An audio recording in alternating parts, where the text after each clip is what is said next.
Kansas.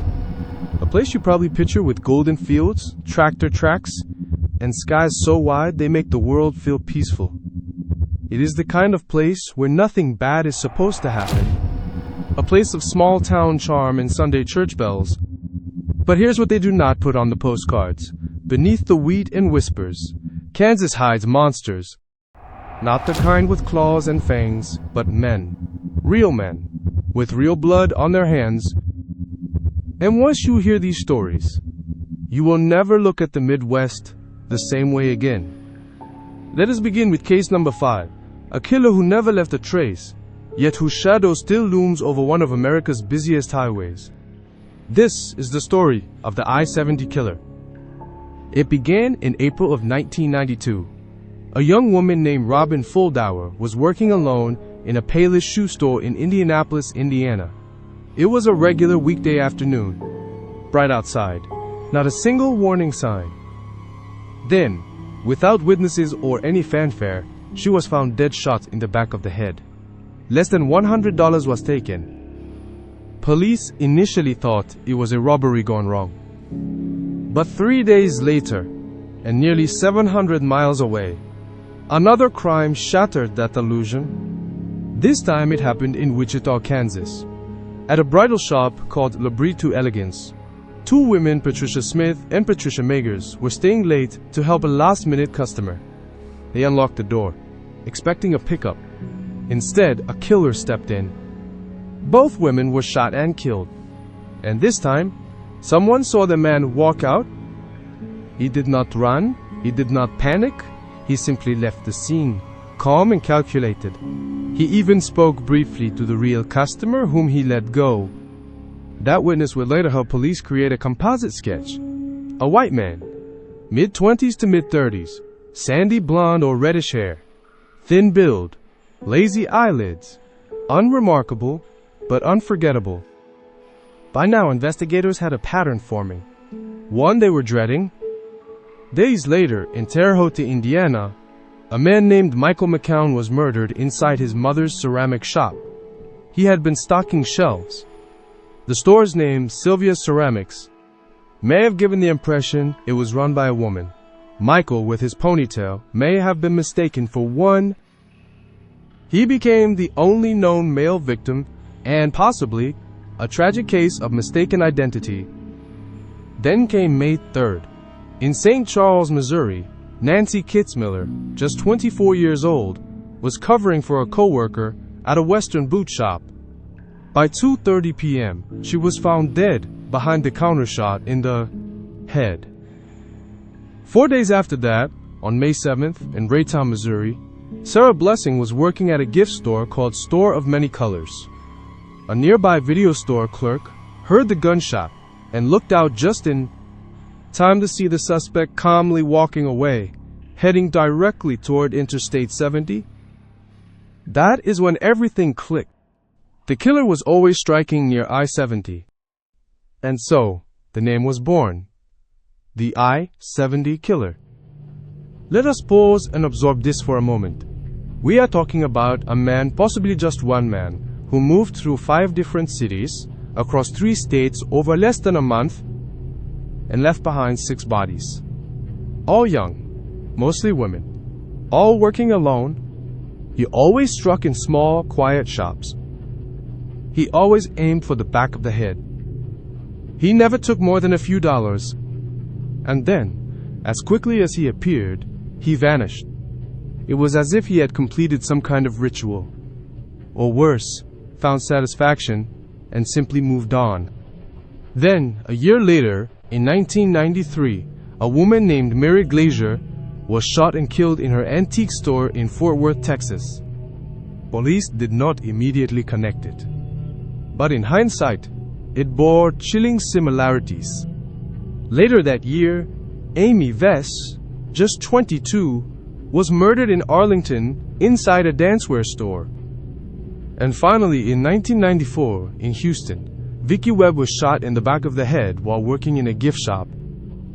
But this time, something went wrong. The bullet lodged in her vertebrae instead of penetrating her skull. She collapsed, paralyzed but alive. As she lay there, the killer stepped closer. He aimed again, pulled the trigger. Click! The gun jammed. And then he chuckled. Just chuckled. And walked away. Vicky Webb would become the only known survivor of the I-70 killer. She remembers everything, the way he moved, his voice, the metallic taste of fear, and that broken laugh. Her story remains the most chilling proof that the monster was real and that he may have continued his spree in a new hunting ground. Ballistics experts later confirmed that the Texas murders were connected to each other. But could they be linked back to the original I-70 killings? That is where things grow hazy. The gun was different. So were some of the behavioral patterns. But the coldness, the surgical precision, the way he vanished afterward, unmistakable. Nearly a decade later, in 2001, another chilling echo occurred. Back in Terre Haute, Indiana, a liquor store not far from the ceramic shop where Michael McCown was killed, a clerk named Billy Brossman was found murdered. Surveillance cameras caught the suspect, a white man, mid-30s. Thin build. He calmly robbed the register, led Billy to the back, and executed him with a single shot to the head. And then, just like always, he disappeared. Was it the same man? Had the I-70 killer returned? No one knows for sure. To this day, no one has been arrested. Authorities have created age-progressed sketches. They have analyzed DNA, conducted thousands of interviews, chased leads across state lines. Nothing. There is no closure, no confession, just a void. And if he is still out there, he is either an elderly man sitting on a porch, smirking at the news, or long gone, buried beneath the very soil that once echoed his footsteps. The I-70 killer is not just a cold case. He's a symbol of unfinished justice. He reminds us that evil does not always wear a mask or have a motive. Sometimes, it just moves silently along a highway, pausing at the next exit to kill, and driving off before anyone even knows. What happened? That is Kansas for you. And that is only the beginning. In the next case, we head into a tragedy that ignited national outrage. A young man vanishes after a party. No one helps. No one talks. And no one forgets. Stay with us for case number 4, the disappearance of Alonzo Brooks. It was April 3rd, 2004, a quiet spring night in Kansas. Alonzo Brooks, a 23-year-old with a wide smile and a kind heart, made a last-minute decision that would alter the course of his family's life forever. He agreed to join some friends at a party in La Signe, a small rural town, about an hour away from his home in Gardner, Kansas. It was not his crowd, it was not his turf. But when you are young and looking for a good time, sometimes you just say yes. You trust your friends, you trust the night, but that night did not trust him back. From the moment Alonzo arrived at the party, he stood out. He was one of the only black men in attendance. Some reports say around 100 people were there, mostly white teenagers and young adults. Almost immediately, the energy shifted. Friends who were with him later recalled racial slurs being thrown, disapproving stares, tension that hung in the air like smoke. Still, Alonzo tried to have a good time. He laughed. He danced. He drank. Abindo zoashikano zaho. Abindole. Abindole. He got separated from his friends. Amarishota, he got small detail. Just a moment of miscommunication changed everything. One of his friends assumed someone else would give Alonzo a ride home. No one did. Alonzo Brooks was never seen alive again. The next day, his family panicked.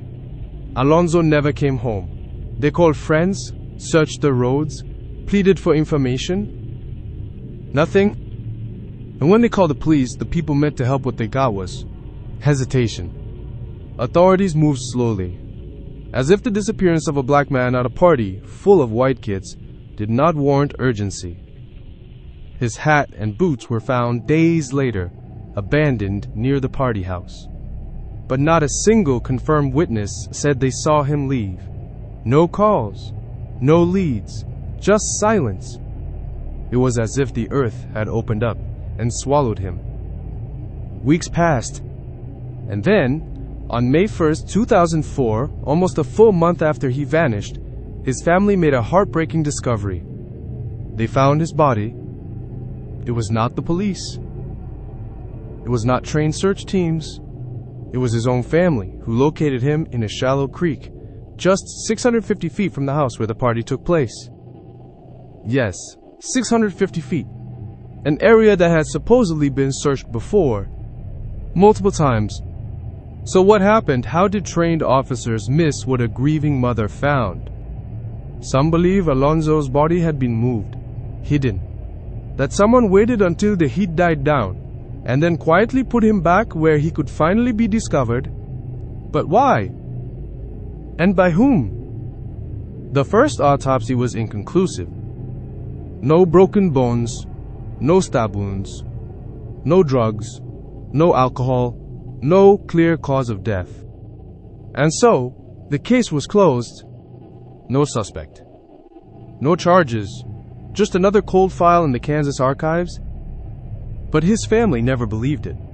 To them, this was not an accident. It was a hate crime. And Kansas had turned its back. For 16 years, the Brooks family pushed for justice. They wrote letters, held vigils, told his story to anyone who would listen. But it was not until 2020, when Alonzo's story was featured on the Netflix reboot of Unsolved Mysteries, that the public finally took notice. Suddenly, millions of viewers were asking the same questions. Why did he disappear? Who knew what happened? Why had no one been held accountable? The episode shook the internet. Alonzo's name trended. People rallied. And finally, the FBI reopened the case. They exhumed Alonzo's body for a second autopsy. And this time, the truth refused to stay buried. In April 2021, the FBI announced that his death was no accident. It was a homicide. The second autopsy revealed injuries inconsistent with natural decomposition. There had been a struggle, violence, concealed. Someone, or several people, had killed Alonzo Brooks. But even with this revelation, there was still no arrest. No one charged. No confession. Just a louder silence, buzzing with secrets. So what do we know? We know that someone lied. We know multiple people likely witnessed something that night. And we know they have kept that secret for over 2 decades. The FBI believes that time is their best ally now, that guilt will eventually overpower fear, that someone will come forward, and maybe that is true. Because secrets this heavy do not stay buried forever, not in a town this small, not when a mother is still waiting for someone to tell her why her son never came home. The story of Alonzo Brooks is not just a mystery, it is a reflection of America. It is about race, injustice, a life that should have been protected but was instead erased. And it is a reminder that when institutions fail, families do not give up. Alonzo's mother never stopped searching. She is the reason this case is even alive today. Not the system, not the state, a mother's love. And that, sometimes, is stronger than justice itself. Coming up next, in case number 3, we meet a victim haunted by a killer who was not real.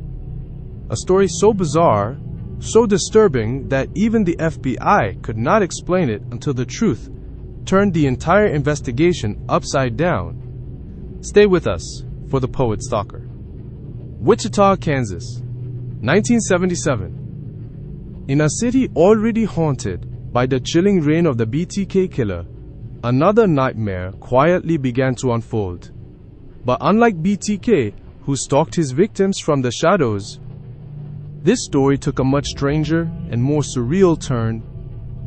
It started with a phone call. No words, just breathing, Then came the letters, and not just letters, poems. Scribbled fragments of thought, cryptic, obsessive, delusional. They were always addressed to Ruth Finley, a quiet, mild-mannered secretary in her 40s. A churchgoer, a loyal wife, a woman whose life, on the surface, was as unremarkable as it was peaceful. And that was about to change forever. The sender called himself the Poet, and what he sent was nothing short of unnerving. Roses are red. Violets are blue. I am watching you die. And I will be there too. The notes were not just threatening. They were intimate. The writer knew what Ruth wore, what she ate, where she went, her routines, her habits, her life. And then he started calling her at work. Then he began sending letters to her husband, Ed. What was at first creepy quickly became terrifying. The police were on high alert.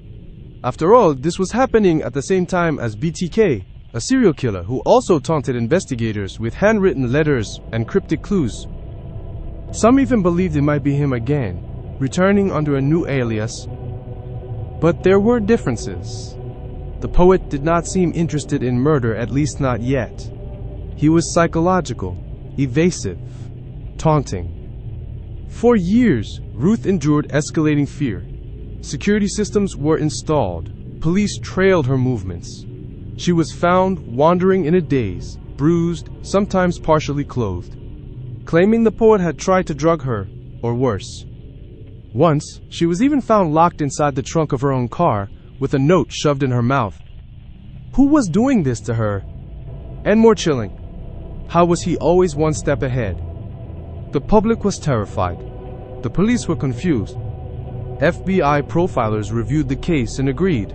This was the work of a highly intelligent stalker, someone with access, patience, and a disturbing sense of control. The handwriting in the letters was analyzed but inconsistent. The tone varied wildly, sometimes threatening, sometimes childlike.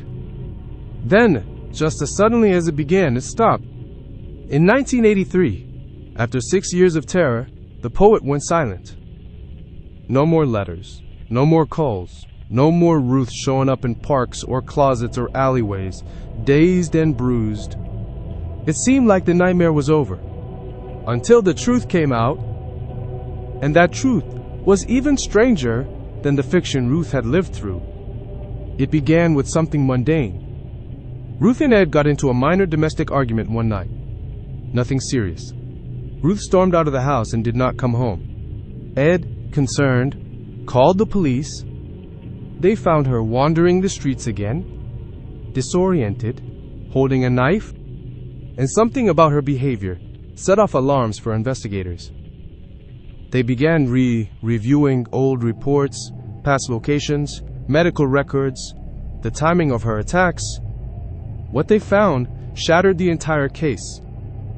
Every time Ruth claimed the poet had struck, no one else saw anything. The bruises on her body, superficial, consistent with self-inflicted injuries. The clothes torn, experts said they looked staged. The handwriting in the poems, after closer analysis, it was hers. Not forged, altered, but unmistakably hers. The puzzle finally began to take shape. And when confronted with the evidence, Ruth broke down and confessed there was no poet. She was the poet. All of it. The calls, the letters, the bruises, the abductions. It had all been created by her. But not for attention. Not to deceive others. Ruth genuinely believed it was happening to her. She had constructed an entire stalker persona in her mind. One who hated her, hunted her, and wanted her gone. This was not a scam. It was a psychological fracture. A break, deep in her subconscious, from a childhood filled with abuse, repression, and trauma. The poet had been her mind's way of screaming, of surviving. Mental health professionals would later describe her condition as a form of dissociative identity disorder, or at the very least, an extreme manifestation of trauma-driven psychosis. In short, Ruth was not pretending. She was living it. Every breath, every cut, every lie written in her own hand was, to her, the truth. She had split into victim and predator, and while it terrified her, it also gave her a way to control the pain by fighting an enemy she had invented to keep herself alive. The case of Ruth Finley, the Poet Stalker, is almost unheard of in modern criminal history. A woman terrorized by her own hand in a city already dealing with one of America's most terrifying serial killers. But while BTK was caught and punished, Ruth was offered something different. Compassion. She was not arrested. She was not charged. Instead, she was given therapy, time, healing, and for the first time in decades, she lived without fear, not because the poet had stopped, but because she finally understood who he really was. And more importantly, why he existed at all. Some crimes are about violence. Others are about identity. And sometimes, the most terrifying monsters are not hiding in the dark. They are living in your own mind. Next up is case number 2, the Wichita Massacre, a tragedy so brutal, so horrific, it tore through a community and left scars that still bleed today.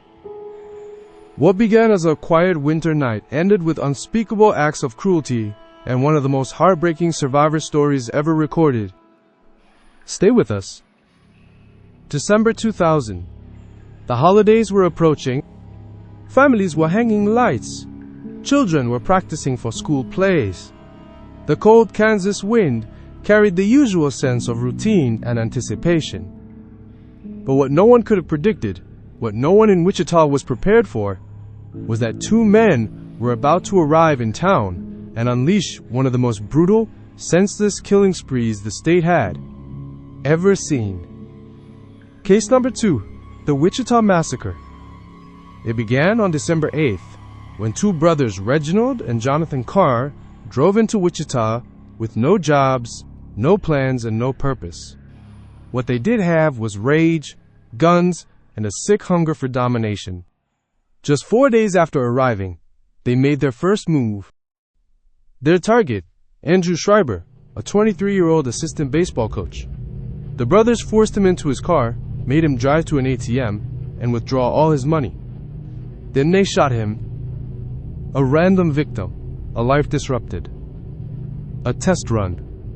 Miraculously, Andrew survived. But that was only the beginning. On December 11th, the Carr brothers struck again. Their second victim, Ann Walenta, a 55-year-old church choir director and librarian, was ambushed in her driveway as she was arriving home. They shot her 3 times. Ann clung to life in the hospital for several days before succumbing to her injuries. Still, the city did not see a pattern yet. The crimes seemed disconnected, random. That illusion shattered on the night of December 14th.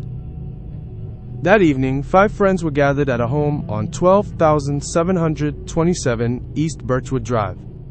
They were ordinary people, each pursuing kind, purpose-driven lives. Brad Haker, a financial analyst. Aaron Sander, studying for priesthood. Heather Muller, a teacher. Jason Beeford, a high school coach. And Jason's girlfriend, publicly known only as Holly G. It was a normal evening. They watched TV, laughed, talked about the future. Then the Carr brothers broke in. What followed was more than a home invasion. It was psychological warfare, sadistic, calculated, depraved. The brothers forced the 5 to strip naked, tied them up, and ransacked the house, searching for valuables. At one point, they found a ring hidden inside a popcorn box. Jason had been planning to propose to Holly.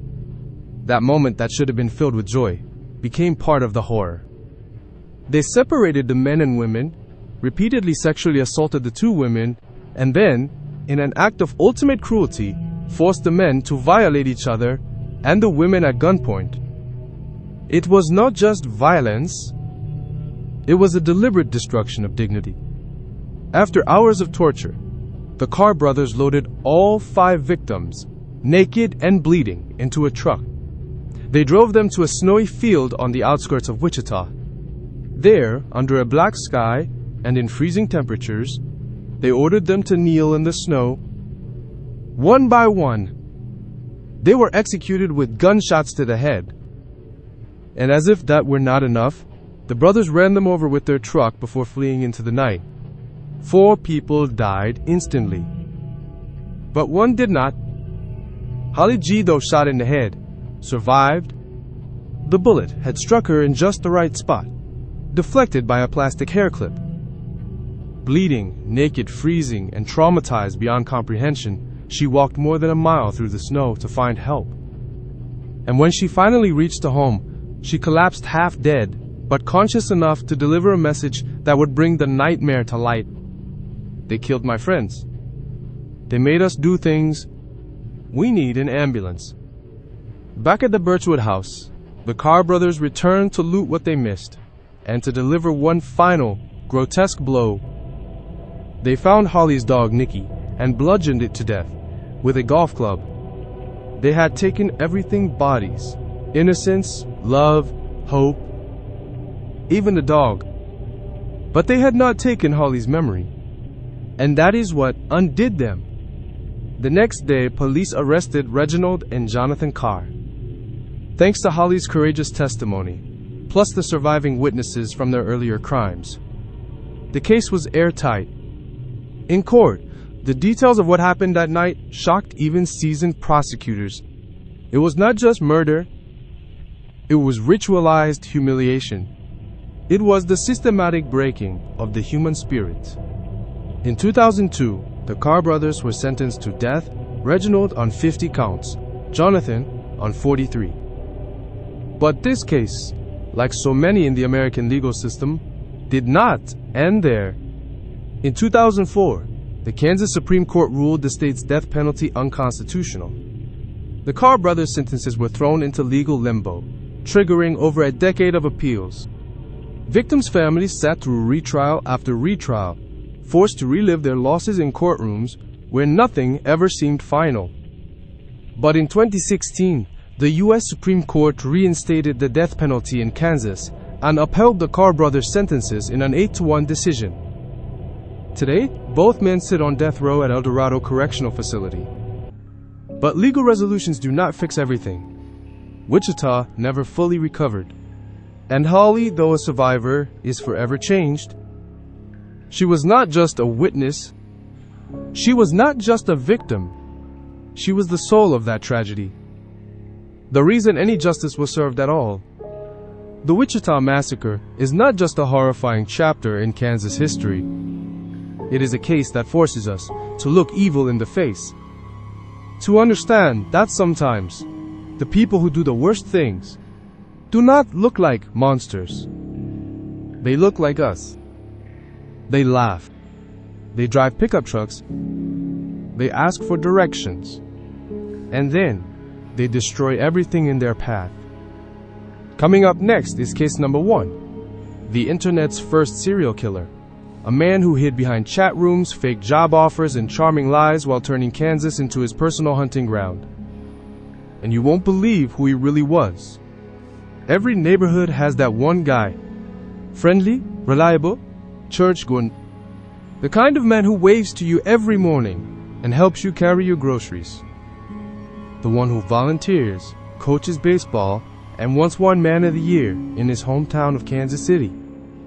In Kansas, that man's name was John Edward Robinson. And behind the smiles, the suburban charm, and the neatly trimmed lawn, he was hiding a secret so disturbing it earned him a new title. The internet's first serial killer. Long before dating apps and social media took over our lives, the 1990s internet was a Wild West, anonymous, unregulated, and full of dark corners. And that is where John Robinson thrived. But his story does not begin online. It begins decades earlier with a paper trail soaked in lies.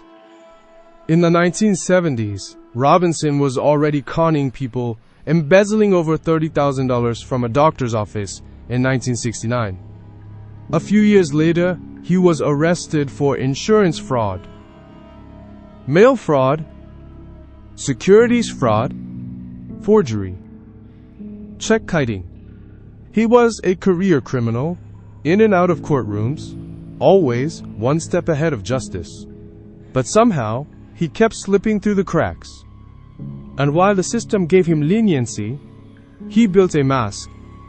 He became a scoutmaster, a Sunday school teacher, a family man, the perfect cover.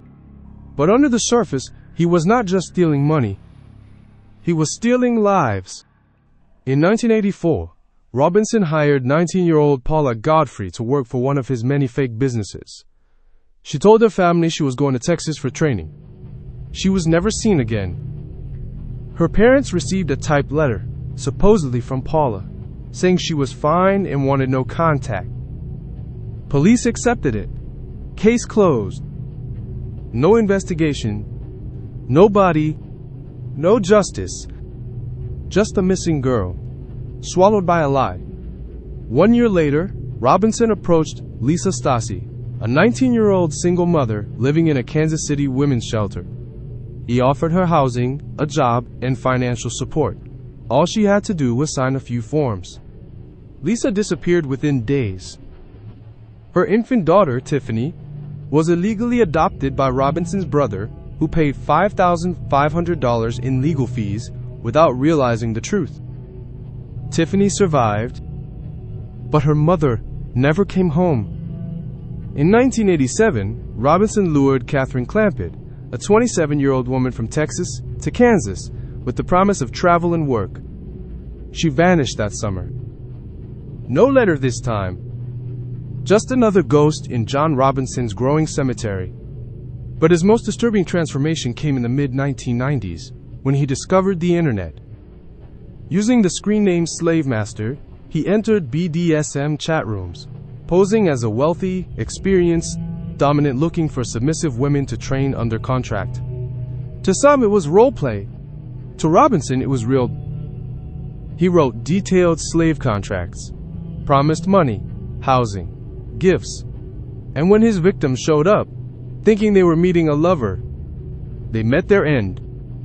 In 1994, Sheila Faith, a 45-year-old paraplegic woman, and her 15-year-old daughter Debbie moved from Colorado to Kansas City after Robinson promised to help with medical expenses. They vanished within weeks. Robinson cashed Sheila's disability checks for years.